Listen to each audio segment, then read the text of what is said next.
কাভেরি পারিবারিক বস্ত্র প্রতিষ্ঠান এক্সক্লুসিভ কালেকশন সঠিক দামে পেতে আজই আসুন কাভেরিতে। লাকি টিপের মাধ্যমে পেয়ে যান গোল্ড কয়েন। কাভেরি, খাগড়া, ভৈরবতলা, বহরমপুর। দীর্ঘ ৩ বছর পর অবশেষে বাড়তে চলেছে মুর্শিদাবাদের বিড়ি শ্রমিকদের মজুরি।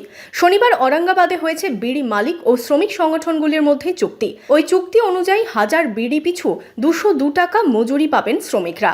1 নভেম্বর থেকে বাড়বে মজুরি। 178 টাকা থেকে বেড়ে 24 টাকা বৃদ্ধি করে 202 টাকা করা হলো।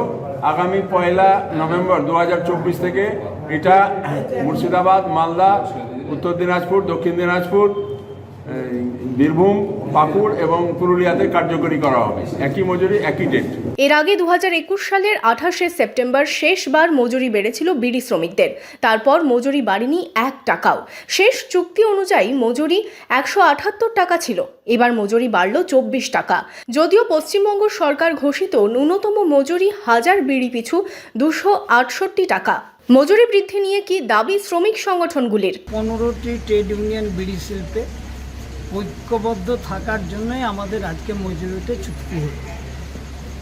মালিক শ্রেণীর অনমনীয় মনোভাব চুক্তি নাও হতে পারত, কিন্তু আমরা 15টা ইউনিয়ন আমরাও ঠিক করেছিলাম চুক্তি আজকে করবই।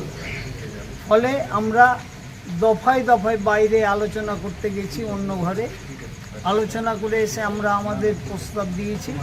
মালিক পক্ষ তার প্রস্তাব দিয়েছে, তারাও কয়েকবার উঠে গেছে, যার ফলে মজুরিটা স্বাক্ষরিত হয়েছে। বিড়ির মালিকরা চেষ্টা করেছিল যে অনেক কম মজুরি দিয়ে এই এগ্রিমেন্টটাকে করার জন্য, কিন্তু আমরা একত্রিতভাবে সমস্ত ট্রেড ইউনিয়ন ঐক্যবদ্ধ হয়ে এই মজুরিটাকে করাতে পেরেছি। এই মুহূর্তে এটাই আপনাদের কাছে। Bureau report, imagine community media.